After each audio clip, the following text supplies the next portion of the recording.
Hello, lords and ladies. Today we're going to talk about the Crusades, a period during the High Middle Ages, where the European Christians go and try to reclaim the Holy Land from the Middle East, controlled at this point by the Ottoman Turks, or the Turkish people, Muslims.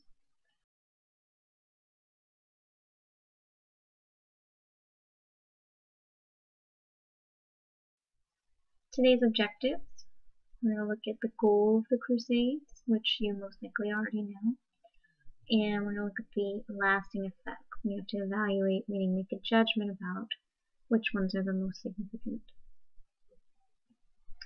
So identifying the goal of these wars, why were they fought, and why are they significant.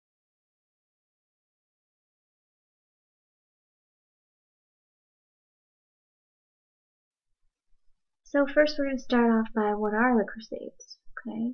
And most of you probably already know that they are indeed a series of holy wars intended to take back the Holy Land from Jerusalem. I'm sorry, from the Turks.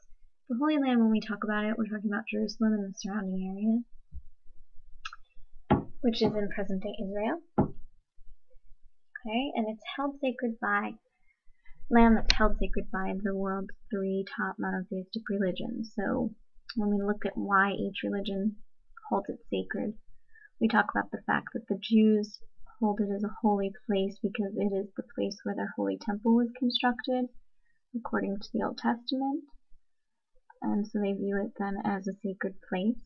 The Christians view it as a sacred place because it is the place where Jesus Christ was crucified and buried. And then the Muslims consider it holy because the Dome of the Rock is there in Jerusalem, and the Dome of the Rock is the spot where the Muslims believe that Muhammad ascended into heaven. So all three major monotheistic religions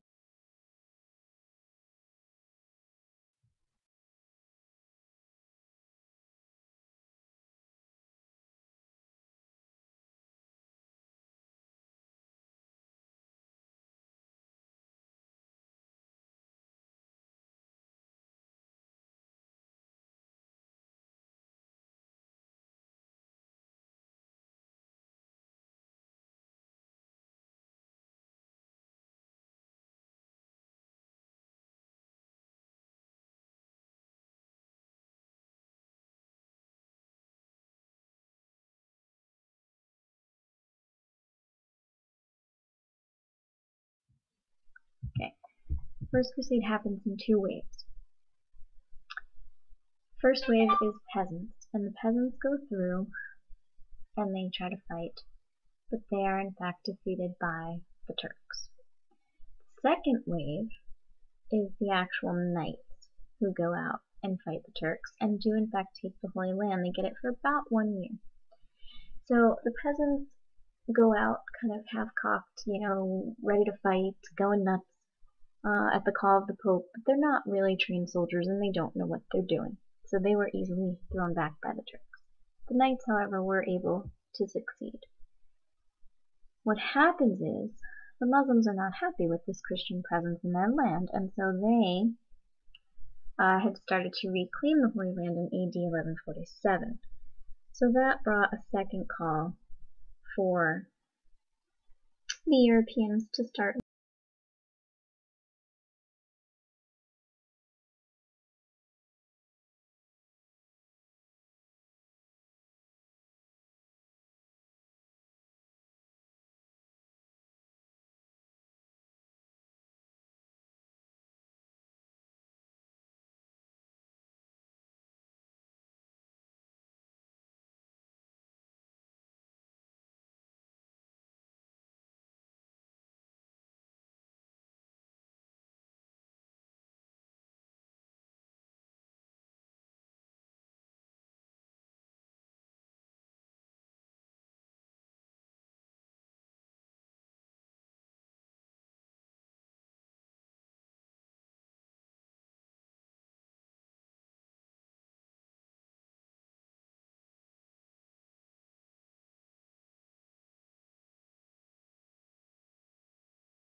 is the Third Crusade, which happened around 1177 AD. The reason I find this interesting is because of the interplay between the two generals. Saladin is the new Muslim general, Muslim military leader. He comes in and drives the Christians back and out of Jerusalem. This infuriates, obviously, the Christians. So the English Crusaders are led by a man called Richard the Lionhearted. Richard the Lionhearted is King of England, highly contested in his own land. They're not happy with him. But the Crusades are going to bring him some fame. Now what happens is, Richard the Lionhearted is a pretty brilliant strategist.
Okay, we're going to break the effects down because they are important, but we're going to break them down by the three categories. Okay, economic, political, and social. ESP, right? Economic, social, political. These are the three elements you should see in pretty much all things when we talk global. So we're going to look at economic changes, meaning money, trade, goods, that kind of thing, how goods are distributed. Trade is going to increase because of the Crusades, because it helped change Europe's economy. Remember, they were a manorial system based largely on agriculture. Now you're going to see them start to focus more on trade and merchant endeavors. Part of why that is what's bolded there, the fact that there's a huge desire for goods from the Middle East that is going to go throughout Europe and make the people want what the Middle East can provide. So the trade is going to increase, and it's going to help change the European economy more towards being a merchant type economy now. Okay?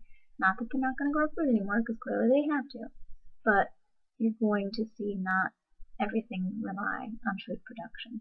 Okay, so it's because of that increased desire for goods from the Middle East as well that you see that increase. So these are the economic effects initially of the Crusades. Okay, we're going to move on to the political. Political changes included the fact that, think about who's fighting the Crusades. It's your knights, primarily, who are going out there. Okay, many nobility joined the knights. So a lot of these lords went out as well while they were gone, and if they were killed, the king reclaimed their land.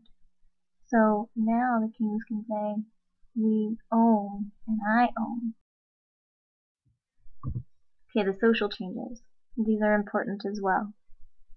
Europeans start to understand Muslim culture, gain knowledge of what they're able to do, and it does help somewhat with military knowledge in terms of gunpowder and how it can be used more effectively.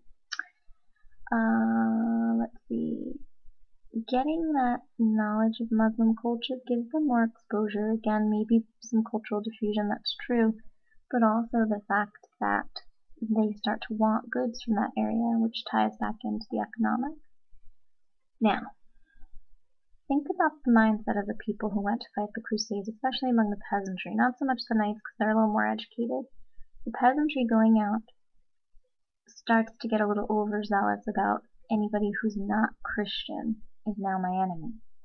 So when these European peasants, particularly and the serfs who are joining the Crusades, when they go out and do these things, they start to go against anyone who's not Christian. So that doesn't just mean the Muslims, but also the Jews. What you're going to see is, as the peasants went out on that first crusade particularly, they were attacking anyone who was not Christian. So you're seeing a rise in anti-Semitism here, as well as anti-Muslim sentiment. So relations then between the Christians of Europe and the Jews are going to become strained, just like the relations between the Christians and the Muslims become strained. So this is what you're looking at in terms of the major effects of the Crusades. So we'll talk about this a lot more in class tomorrow and look at it to make sure that you fully understand it. But the effects of the Crusades that are so far-reaching have nothing to do with the military battle. They have entirely to do with the after effects, what the cultural diffusion and the contact between these two civilizations led to, and how that's going to continue on through the centuries that we're going to talk about. So a lot of groundwork comes out of these Crusades. And with that, we'll sign off for the evening. Have a great night.